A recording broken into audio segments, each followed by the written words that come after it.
Hello, this is Janine Sews. I'm Janine, and this video today is about transitions, and not just seasonal transitions.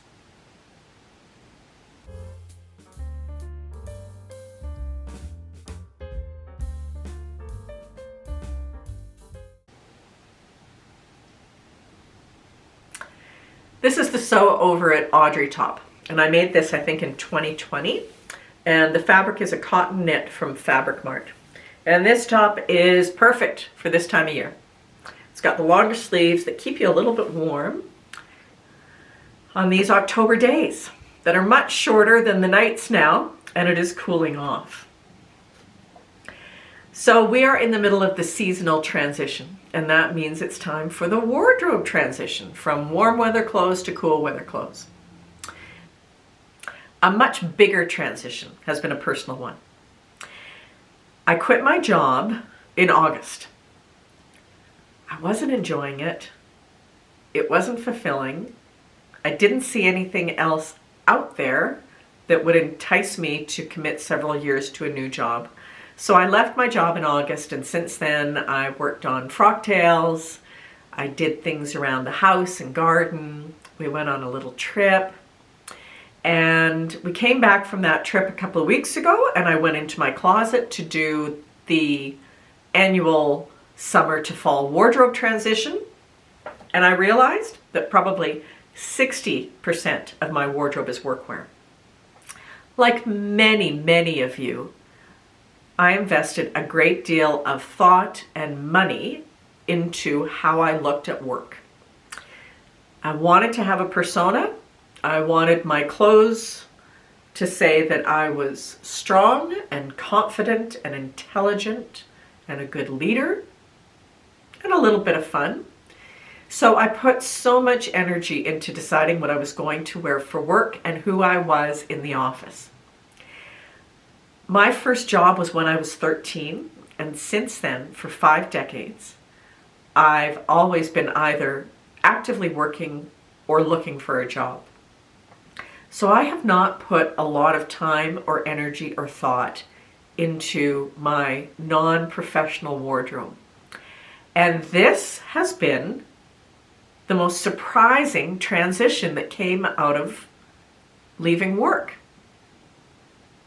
I know that many of you have gone through the same thing. And if you have any thoughts about how you decided who you wanted to be and what you wanted your wardrobe to say when you left work, I would love to hear your thought process.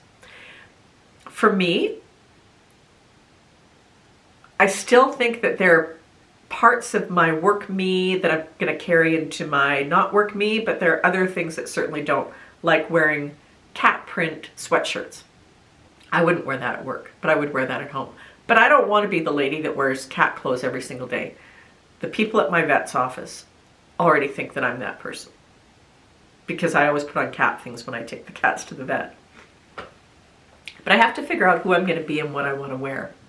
And I don't want to just leap into making new things or buying new things. I want to be really thoughtful about it so that I'm investing wisely in a wardrobe that's going to hopefully be worn for another 40 years. That'd be a long stretch, but gotta figure out who I want to be. I don't just want to be wearing what I have right now, which is some really crappy casual pants and an awful lot of sports team t-shirts and jerseys. The first thing that I did is I went through some of my patterns, not all of them, and I pulled out all of the really beautiful workwear patterns that I have that sadly I won't be making. And I took a look to see what I had for more casual, less professional clothes. And there isn't a lot there that I'm really excited about, but I'm not going to jump into buying a bunch of new patterns. I want to be really thoughtful with what I select, what I sew, and how I sew it. I have the wonderful gift of time now. So I want to properly fit things. I want to take time and make, yes, I'm going to say it, I want to make toiles of things. I am going to be working a lot with knits, so I guess I just buy cheap knit fabrics to make a toile for a knit. Not sure. If you have any suggestions of what you use for knits, for toiles, I'd love to know. But when I went through my patterns, I picked out a couple of things that are going to be top of the list for now. The first is pull-on jeans. I've got several pairs of pull-on capris, casual pants that I bought like at Costco, and they're so comfortable. I really like them. They can still look nice. I like how the pull-on ones flatten your belly. There are no buttons or anything sticking out. And I have the Jalie Eleonore pattern, which I used several years ago, and I didn't know how to fit anything. So yeah, they didn't fit. They were so low-waisted. Those have a very low rise, but now I know how to increase the rise. So I've picked up a piece of stretch denim, and I'm going to first work on the Jalie Eleonore pants. Then the second thing on my list is another shacket. I made a shacket out of corduroy last winter, and I have a ready-to-wear one that I like, but I want to make another one. Because if I'm home all day, I'm not going to be cranking up the heat, so I'm going to need some warm things as winter comes. So I want to make another shacket. I may use the Logan shacket pattern again, which is the one that I used last year with the corduroy. Patterns are expensive, so if I have things that I can make work, I will definitely try to make things work.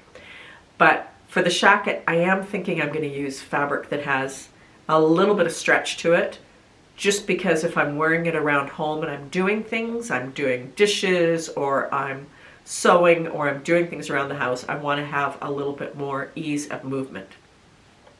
So those are the first two things that I have on the list. And we'll see where things go from there. I know that I am going to be working on some tops in a couple of weeks. Those are going to be quickie makes, and they're part of a challenge that I'm working on. But otherwise, my real focus is going to be on figuring out pants, since I don't want to wear jeggings or leggings or joggers, and making sure that I have things that are going to keep me warm when I'm in the house, and also so I can go out and walk and get some movement going in life, since I don't have to run to the coffee room every hour from my desk. So that's the really big transition in my life. It's a huge transition. I think it's one of those things that we all kind of dream of for a long time, and now it's here. So I want to make the most of it and make the best of it. And sewing is going to be a big part of what I'm doing for the next many years.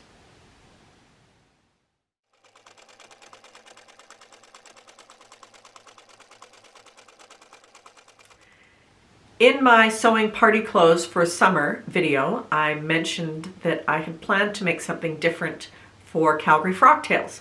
And I've made what I had planned, so I'm just going to quickly show you what I made. The one garment that I made and I wore was the Love Notions Metra Blazer here, and this is this fun bubblegum pink Ponte that I got at Fabric Mart. And I did wear this, and I've worn this a couple of times. But when I bought this fabric at Fabric Mart, I also bought this fabric, which is I guess it's a chiffon, and it coordinates nicely. And I used this fabric to make probably the 6th Love Notions Rhapsody. And I did not wear this to Frocktails, but I did wear this on our cruise. And I did a couple of things differently this time with the Rhapsody. I did a high round back adjustment, and I lined the yoke with lining fabric, because this fabric is so sheer that I knew that the print would show through on the back yoke. So that turned out really well. I used the narrow hem foot on my sewing machine to hem the sleeves and to do the hem on this, so it was super fast. If you have not yet used the Love Notions Rhapsody pattern, I ask you, why not?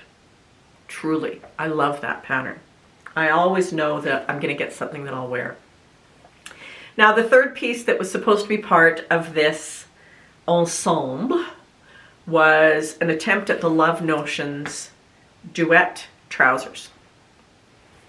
I bought a piece of stretch linen from Olga's Fabric Lane this summer, and I wanted to make crop pants with it. And I thought the fabric was very nice, super comfortable. So I decided to use the Love Notions Duet and crop the pants because I didn't have enough fabric for full-length pants, and also I didn't want full-length pants. So I thought I did a pretty good job fitting them, and I wore them on our cruise a couple of times. Linen, so I sprayed them with Downy wrinkle release between wearings, so they looked pretty good. And they, yeah, super creased because it's linen. And I thought they fit okay until I took a picture of my backside in one of those big mirrors on the ship, and I saw how badly they fit. And the back fit is just atrocious. I'm so glad I didn't wear these to Frocktails because people would have been saying, Janine has no idea what she's doing. Because the back looked really bad. And I think it's a combination of the fabric and my fitting.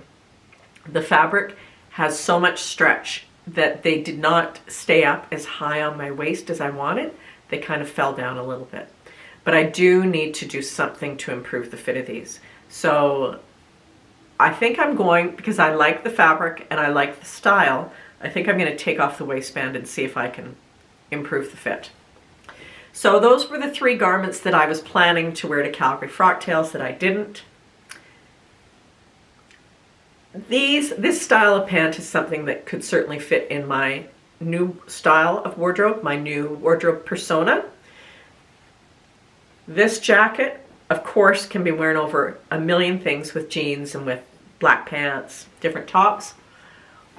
The blouse, well, this wouldn't have been workwear anyways, but this is something that will be saved for when somebody takes me out for dinner. I do have a couple of tops that I'm going to be working on for a challenge in the next couple of weeks. But otherwise, I'm going to be very thoughtfully and deliberately sewing during the day, during daylight hours, not squeezing it in after I've done the dishes after dinner, and hopefully developing a more curated wardrobe as I start to try to figure out who I want to be and what I want to look like. As always, thank you for watching. I hope everything's good in your world, and I'm going to see you quite soon.